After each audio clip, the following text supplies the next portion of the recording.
महायोगी गोरखनाथ विश्वविद्यालय के उद्घाटन के अवसर पर प्रमुख रूप से उपस्थित उत्तर प्रदेश की राज्यपाल श्रीमती आनंदीबेन पटेल जी, प्रदेश के मुख्यमंत्री और विश्वविद्यालय के कुलाधिपति श्री योगी आदित्यनाथ जी, प्रति कुलाधिपति प्रोफेसर उदय प्रताप सिंह जी, कुलपति डॉक्टर अतुल वाजपेयी जी, अन्य विशिष्ट अतिथिगण, देवी और सज्जनों, सिद्ध योगियों की सर्वोच्च पीठ गोरखपुर में आज आकर मुझे बहुत हर्ष की अनुभूति हो रही है।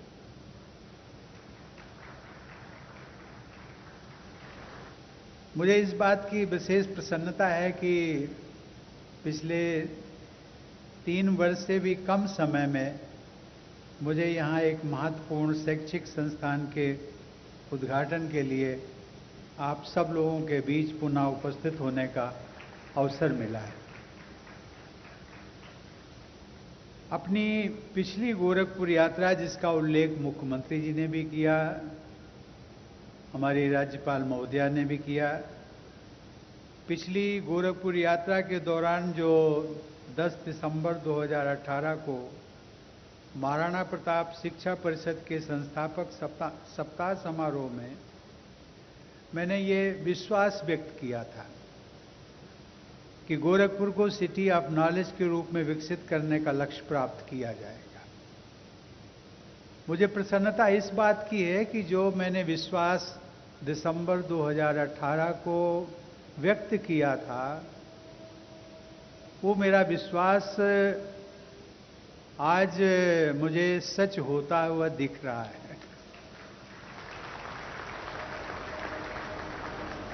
मेरे लिए ये संतोष का विषय है कि श्री गोरक्षपीठ और महाराणा प्रताप शिक्षा परिषद ने संकल्प पूर्वक आगे बढ़ते हुए गोरखपुर में महायोगी गोरखनाथ विश्वविद्यालय का निर्माण करके इस दिशा में उल्लेखनीय प्रगति की है। देवी और सज्जनों, पूरे भारत में नाथ सिद्ध परंपरा के अनुयायियों के लिए श्री गोरखनाथ के नाम पर स्थापित गोरखपुर नगर अनन्य श्रद्धा का केंद्र है। राप्ती और रोहिन नदियों के संगम पर स्थित गोरखपुर नगर तथा यह संपूर्ण अंचल महात्मा बुद्ध, तीर्थंकर महावीर और संत कबीर की ज्ञान परंपरा से आलोकित है। यह धरती गुरु गोरखनाथ से लेकर महंत दिग्विजयनाथ तथा महंत अवैधनाथ की पावन तपस्थली रही है और बाबा राघव दास, श्री हनुमान प्रसाद पोद्दार, क्रांतिकारी राम प्रसाद बिस्मिल, साहित्यकार प्रेमचंद, रघुपति सहाय फिराक गोरखपुरी एवं विद्यानिवास मिश्र की स्मृतियों से सुरभित है, अर्थात सुगंधित है। ऐसी मान्यता है कि महायोगी श्री गोरखनाथ स्वयं भगवान शिव के अवतार थे। श्री गोरखनाथ की तपस्थली गोरक्षपीठ सदियों से भारत के सामाजिक धार्मिक जागरण में अपनी विशिष्ट भूमिका निभाती रही है। भारत के स्वाधीनता आंदोलन के दौरान इस पीठ ने राजनीतिक पुनर्जागरण में अपनी महत्वपूर्ण भूमिका निभाई। आज के समय में भी श्री गोरक्षपीठ जनजागरण, जनसेवा, शिक्षा और चिकित्सा सेवा का केंद्र बनी हुई है। श्री आदिनाथ, श्री मत्स्येंद्रनाथ और गुरु गोरखनाथ की परंपरा को आगे बढ़ाते हुए नाथ पंथ आज भारत के कोने कोने में मानवता की भलाई में जुटा हुआ है। भारत के बाहर भी यह पंथ तिब्बत, मंगोलिया, नेपाल, अफगानिस्तान, पाकिस्तान, बांग्लादेश, श्रीलंका, म्यांमार और भूटान जैसे देशों में योग के प्रचार प्रसार के माध्यम से लोक कल्याण में लगा हुआ है। महायोगी गोरखनाथ ने योग के माध्यम से जनसाधारण को सशक्त बनाने का अतुलनीय उपक्रम किया था। गुरु गोरखनाथ जी एवं उनकी साधना पद्धति का संयम, एवं सदाचार से संबंधित व्यवहारिक स्वरूप लंबे समय से सम्माननीय बना हुआ है। गुरु की महिमा एवं श्रद्धा से ओतप्रोत नाथ पंथ की मान्यताओं और साधनों का उपयोग विभिन्न धर्मों एवं मतों को लोकप्रिय बनाने के लिए शताब्दियों तक किया जाता रहा। आचार्य हजारी प्रसाद द्विवेदी ने लिखा था कि शंकराचार्य के बाद इतना प्रभावशाली और महिमा में महापुरुष भारतवर्ष में दूसरा नहीं हुआ। महायोगी श्री गोरखनाथ ने महर्षि पतंजलि के योग दर्शन को युगानुकूल बनाकर जन जन तक पहुंचाया। उन्होंने अपने उपदेश लोक भाषा में दिए। संवाद शैली में दिए गए अनेक उपदेश हिंदी की प्राचीनतम धरोहरों में शामिल है। देवियों और सज्जनों, स्वामी विवेकानंद का विचार था कि कोई भी देश उसी अनुपात में उन्नत हुआ करता है जिस अनुपात में वहाँ के जन समूह में शिक्षा और बुद्धि का प्रसार होता है। उनका मानना था कि वह शिक्षा जो जन समुदाय को जीवन संग्राम के उपयुक्त नहीं बनाती, जो उनकी चारित्र शक्ति का विकास नहीं करती, जो उनमें प्राणी दया का भाव और सिंह का साहस पैदा नहीं करती, उसे शिक्षा नहीं कहा जा सकता।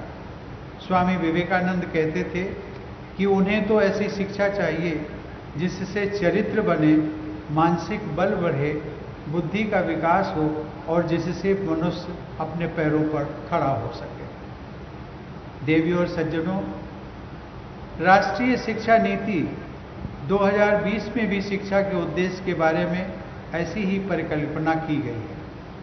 इसमें कहा गया है कि शिक्षा से चरित्र निर्माण होना चाहिए। शिक्षार्थियों में नैतिकता, तार्किकता, करुणा और संवेदनशीलता विकसित की जानी चाहिए और साथ ही उन्हें रोजगार के लिए सक्षम बनाना चाहिए। राष्ट्रीय शिक्षा नीति का एक उद्देश्य हमारे संस्थानों की पाठ्यचर्या और शिक्षा विधि में सुधार करना और छात्रों में अपने मौलिक दायित्वों एवं संवैधानिक मूल्यों, देश के साथ जुड़ाव तथा बदलते विश्व में नागरिक की भूमिका एवं उत्तरदायित्वों के प्रति जागरूकता उत्पन्न करना भी है। शिक्षा के प्रसार के माध्यम से सामाजिक उत्थान के लक्ष्य को लेकर 1932 में स्थापित महाराणा प्रताप शिक्षा परिषद उत्तर भारत में, विशेषकर पूर्वी उत्तर प्रदेश में लगभग 50 शैक्षिक संस्थाओं का संचालन कर रही है। इसी क्रम में आज महायोगी गोरखनाथ विश्वविद्यालय का लोकार्पण भी हुआ है। मुझे विश्वास है कि कुलाधिपति के रूप में श्री योगी आदित्यनाथ और प्रदेश के राज्यपाल के रूप में श्रीमती आनंदीबेन पटेल के मार्गदर्शन में यह विश्वविद्यालय अपने ध्येय को अवश्य प्राप्त करेगा। मुझे यह जानकर प्रसन्नता हुई कि महाराणा प्रताप शिक्षा परिषद द्वारा संचालित संस्थाओं में विद्यार्थियों को अति आधुनिक ज्ञान विज्ञान की शिक्षा देने के साथ साथ उनके समग्र व्यक्तित्व के विकास पर बल दिया जाता है। उनमें भारतीय संस्कृति के प्रति निष्ठा, राष्ट्र के लिए त्याग एवं समर्पण की भावना और सामाजिक सहभागिता के गुण विकसित करने पर पूरा ध्यान दिया जाता है। मुझे बताया गया है कि आज लोकार्पित किए जा रहे महायोगी गोरखनाथ विश्वविद्यालय में योग, आयुर्वेद, चिकित्सा शिक्षा, उच्च शिक्षा और तकनीकी शिक्षा तो दी ही जाएगी, साथ ही साथ समय की आवश्यकता को देखते हुए रोजगार प्रदान करने वाले पाठ्यक्रमों का संचालन भी किया जाएगा। विश्वविद्यालय में जहां उच्च स्तरीय शोध को बढ़ावा दिए जाने की व्यवस्था की गई है, वहीं विद्यार्थियों की व्यावसायिक शिक्षा और कौशल विकास पर भी विशेष ध्यान दिया जाएगा। प्रथम चरण में यहाँ नर्सिंग, फार्मेसी, पैरामेडिकल एवं आरोग्य से जुड़े विविध पाठ्यक्रमों का अध्ययन, अध्यापन एवं शोध कार्य किया जाएगा। आगे चलकर एलोपैथी पद्धति से जुड़े पाठ्यक्रम भी संचालित किए जाने की योजना है। मुझे बताया गया है कि महिलाओं को आत्मनिर्भर बनाने के लिए विशेष कार्यक्रम चलाए जाएंगे और कृषि पर आधारित गृह उद्योग संचालित करने के लिए किसानों को भी प्रशिक्षित किया जाएगा। देवियों और सज्जनों, उच्च शिक्षा के क्षेत्र में भारत का इतिहास गौरवमय रहा है। तक्षशिला में विश्व के प्रथम विश्वविद्यालय से लेकर नालंदा, उदंतपुरी, विक्रमशिला और वल्लभी के विश्वविद्यालयों की परंपरा कुछ समय के लिए धूमिल हो गई थी। परंतु हमारे वैज्ञानिकों, चिकित्सकों और शिक्षकों ने पूरी दुनिया को अपनी मेधा एवं समर्पण भावना से लगातार प्रभावित किया है। उन्होंने हम सभी के अंदर ये विश्वास जगाया है कि हमारे विद्यार्थी ज्ञान व विचार की हमारी प्राचीन और सनातन परंपरा को आगे ले जाने में पूरी तरह सक्षम है। मुझे विश्वास है कि महायोगी गोरखनाथ विश्वविद्यालय में ऐसे ज्ञानवान विद्यार्थी तैयार किए जाएंगे जो आत्मनिर्भर, सशक्त, स्वस्थ और कुशल भारत का निर्माण करेंगे। मैं सभी विद्यार्थियों के लिए यही मंगल कामना करता हूं कि आप सब ज्ञानवान बने, क्योंकि भगवद गीता में भी कहा गया है, न ही ज्ञानेन सदृशम पवित्रम एहि विद्यते, अर्थात इस लोक में ज्ञान के समान पवित्र करने वाला निसंदेह अन्य कुछ भी नहीं है। मुझे विश्वास है कि ऐसे ज्ञानवान विद्यार्थियों, समर्थ शिक्षकों और सुयोग्य प्रशासकों के सामूहिक प्रयासों से महायोगी गोरखनाथ विश्वविद्यालय उच्च शिक्षा जगत में नए कीर्तिमान स्थापित करेगा। मेरी शुभकामना है कि आप सभी के प्रयास सफल हों और गुरु गोरखनाथ की कृपा आप सब पर बनी रहे। धन्यवाद। जय हिंद।